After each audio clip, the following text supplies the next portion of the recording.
So again, I want to reiterate, I'm making all these videos for Archie Ashley Jr. Archie Ashley Jr. is a fucking asshole on the internet, is a racist, freaking fucking prick, anonymous. Most of his posts are anonymous. Sometimes he'll sign in as your name, or your family's name, and just say horrible shit about them, violent shit, disgusting, perverted shit. And that's Archie Ashley Jr. So fuck Archie Ashley Jr. This motherfucker's been arguing with me on topics for quite some fucking time. Archie Ashley Jr., he wanted to point out how black people are no good. That's what he wanted to say. And while he's trying to, convince everybody of his fucking shitty racism, I'm thinking, this is white Kentucky and white America. Majority of people are white. Overwhelming majority of people in Kentucky are white. Even in Louisville, overwhelming majority of people in Louisville are white, and this is the chocolate city. So Kentucky is a white, lily white state, very white, translucent, nearly clear, right? But it's Appalachia is nearly clear. But they have, except for like Letcher County and some of the Harlan County. But since he's pointing out bad things about black people, who are actually committing all the crimes? White people are committing all the crimes. Like, who's everything, anything the teabagger says about black people, lazy, being on welfare. Who is more on welfare? Who is more in our prisons? Who causes more crime? Who's running our government? Who runs our institutions? Who's involved in all these social programs or lack of social programs and these lack of decisions? Kentucky, my God, just go down the list. We're number one in animal abuse, number one in pollution, number one in cancer, heart disease. We got high obesity rates, low in education, low in health care. Number one in child deaths and child abuse cases. Number one or two in toothlessness. And there's all these health statistics, disease, heart, and smokers. Number one for smoking, number one for binge drinking, all these meth epidemics that are going on. And you have a heroin epidemic that all the authority figures are talking about right now. And you have pillbillies and moonshiners, and marijuana is the number one cash crop in Kentucky. So you have all these weird statistics, low fucking shitty ranking statistics, all this weird, erratic, crazy behavior. Traditionally it's been white, bloody psychopaths, but there's countercurrents. You got Muhammad Ali, you got Ashley Judd, you got Gloria Powers, you got Martin Luther King marching up to Frankfurt in 1966 and getting the first comprehensive state civil rights act passed before anybody else. So 1966, Kentucky passed the first civil rights act. We didn't pass 13th, 14th, 15th Amendment until 1976, which is embarrassing, okay? That's so fucking embarrassing. So yeah, the people that are committing the crimes, the people that are on welfare, the people that are on the systems, the people that are controlling the systems, it's white people. White people are everywhere. That's everywhere you see, everywhere you go, it's white people. Generally, they're invisible because if you consider yourself white, you don't see them as different than you.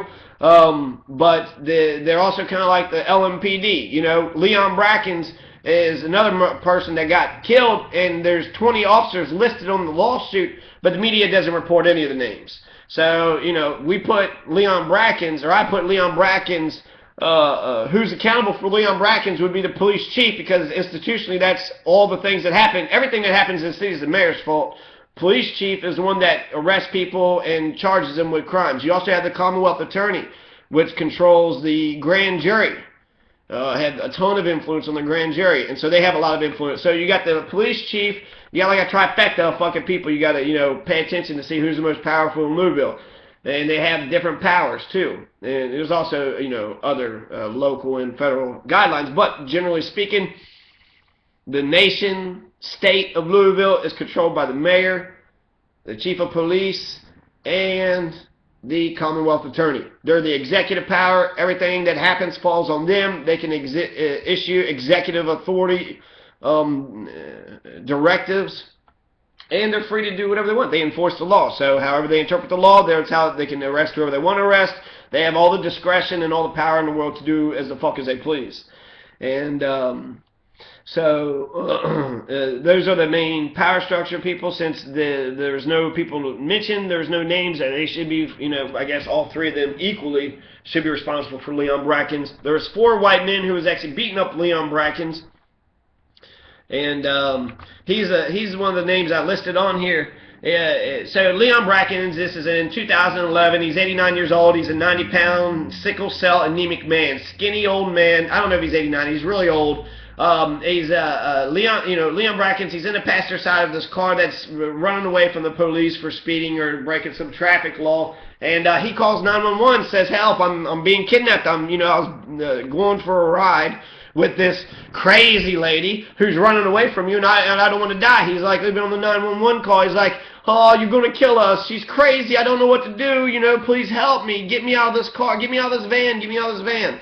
And so when eventually the van stops, she stops the van, and the cops immediately go to the passenger side of the vehicle, since, the passenger side's the one driving and causing all the commotion and shit. And they pull out this little 90-pound, 89-year-old, old, skinny, little fucking sickle cell anemic black man out, and the man had his hands up, and he was buckled, so they unbuckle him, right? His hands are still up. They throw that fucking poor, little, tiny, old fucking man on the ground and just start pummeling the shit out of him. Just start kicking him and beating him and punching him all over his body.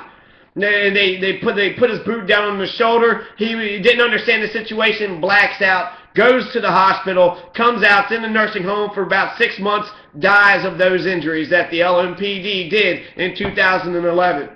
2011, Robert White leaves. 2012, Steve Conrad comes in. We're going to put this on Robert White since it happened in now. Charges need to be filed now. There's a sister. There's the estate of Leon Brackens, and the fact that they murdered him on the Waterston Expressway in Breckenridge. I want to say where Breckenridge and the Waterston Expressway intersect. Breckenridge, racist motherfucker, youngest vice president in the United States, pro-segregation, pro-slavery, hated, the fucking idea of the Civil War and freedom for black folks. And Waterston, Fort Pillow Massacre. It was a bad joke. It's not funny. It just shows the darkness of the thing. But it was blacktop. The expressway is made of blacktop, and I said it's made of the fucking blood of black people. There's actually black people in the fucking blacktop because he murdered fucking black people. It's not a joke. It's not funny. It literally was paved with the blood of black folks. You're honoring, that type of shit. And now it literally is. Now literally there's fucking blood on that pavement. There's blood on fucking the Waterston Expressway. There's blood on the LMPD's hands. There's 20 different officers that's named in this lawsuit. And like I said, Steve Conrad, Mayor Greg Fisher, and the Commonwealth Attorney, who I don't know. It falls on them. Those are the most responsible people for this case. They need to ring up charges. They need to get the murderers. They need to come out, and that's another thing. All these fucking horrible shit, all these murders, innocent murders of the police killing innocent people here in Louisville, they don't ever come out and apologize. They offer meager, tiny little settlements. They bully and they hide and they cover up every fucking thing. They're covering shit up with Leon Brackens, just like they're covering shit up with Michael Newby, Marshall Marbly, Clifford Lewis, Desmond Rudolph. David Stingle was one of the fucking most corrupt fucking Commonwealth attorney. There's like between 1998 and 2004, lots of innocent young black men were getting killed just off, almost on a yearly basis, and for no apparent reason, no reason at all. There was one guy, Michael Mattingly, said it was a bad drug deal. It was a drug deal gone bad because Michael McKenzie, the fucking cop who was in plain clothes, was selling crack, and since Michael Newby didn't want anything to do with crack. He was just a pot salesman. He walks away, and the oppressor says, "How dare you walk away from me?" Same thing happened with Timothy Thomas. The oppressor did not want to chase Timothy Thomas when he took off running, so he shot him in the back as he was running away. He even says racist shit, says he was trying to pick up his pants and shit, and he thought he was reaching for a gun. He wasn't reaching for no gun. He wasn't reaching for anything. He was running away, and that fat fucking lazy piece of shit, Stephen Roach, which is a psychopath in Cincinnati, murders him because he's a fucking lazy piece of shit. Right? So you have Steve Conrad, David Stingle, Wesley Neal Higdon murdered 6 people at Atlantic Plastic in Henderson, Kentucky, 2008. That was over a dispute of it was a workplace dispute. He didn't like his boss, went in, killed the boss, killed 4 other people, and then killed himself. 2008, so that was 4 or 5 years ago. Again, oppression. It was his boss. It was his manager, the one that was fucking his master, making him be a bitch all the fucking time and probably being a dick about it, like that fucking teacher in Pike County that we just heard, Alice White. Just a fucking asshole. What do you do with somebody that comes up to you and says, you know, I'm an asshole and I just insulted you? Well, fuck you, you piece of shit, low-life motherfucking asshole. Now I just insulted you. Now where we at? Is this going to escalate to a fight or what? Because, you know, like, that's the caption underneath Alice White yelling at her class was, how are we supposed to teach our kids not to bully when they go to school and they're being bullied by the teachers? Are we anti-bullying or are we not anti-bullying? You know, make up the differences. And if the teachers are bullying, will they catch the people who are actually real bullies? Will they actually find out who the bullies are, or will they side with the bullies? Oh, oppressor, I recognize your behavior because I'm an oppressor myself. So the bullies would recognize themselves. They wouldn't recognize a victim. You know, I'm going to do a little bit more in-depth analysis of that story and a couple other ones, and I want to find the reason why I'm doing all of this, okay? Yeah, there are psychopaths, and there's a lot of shitty things that happen in Kentucky's history, but this isn't to embarrass Kentucky. This isn't to bring Kentucky down. This is the truth. This is reality. This is what we're faced with. Kentucky has a lot of poor statistics, a lot of crazy behavior that happens, been happening for years. We got 5-year-olds who are shooting 2-year-olds here. 5-year-olds are killing 2-year-olds in Kentucky, okay? There's homeless shootings, there's people shootings, there's lots of... Man has to eat his own beer. There's like a list of 50 weird fucking shit that happened in Kentucky, and it was all like within the last 10 years. So the reason why we study the aberrations of society, and that's what we hope these psychopaths are. We hope they're aberrations. We hope Charlie Manson is the anomaly, not the norm. We hope that not everybody's Charlie fucking Manson, okay, white supremacist, bloody, psychopathic. He's not a murderer. He didn't kill nobody, but he got other people. He manipulated other people to kill him, okay? He was an oppressor, and oppression is what got him in trouble. So, again, you know, like us killing Nazis, we kill people who are imperialistic and warmongers when we're imperialistic and warmongering ourselves, right? Creating more terrorists, our freedoms are being ripped up and shredded apart. We live in a police state that's authoritarian. So the cops set the example, and since they're showing us that they're white, bloody psychopaths, then how the fuck is the rest of the people not supposed to be a bunch of white, bloody psychopaths?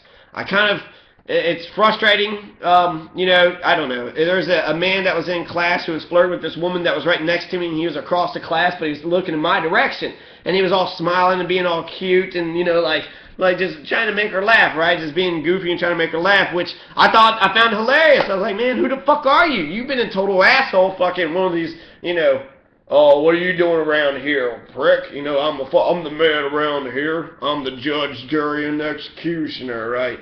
And actually, Louis C.K. says people who act like this, you know, it takes some degree of courage and confidence, but really to be like, hey, everybody, he says that takes more courage to be yourself, right? To be your wonderful, happy, gay self, it takes more courage than to be some fucking fascist, authoritarian, Nazi, wannabe, white supremacist, dickhole piece of shit.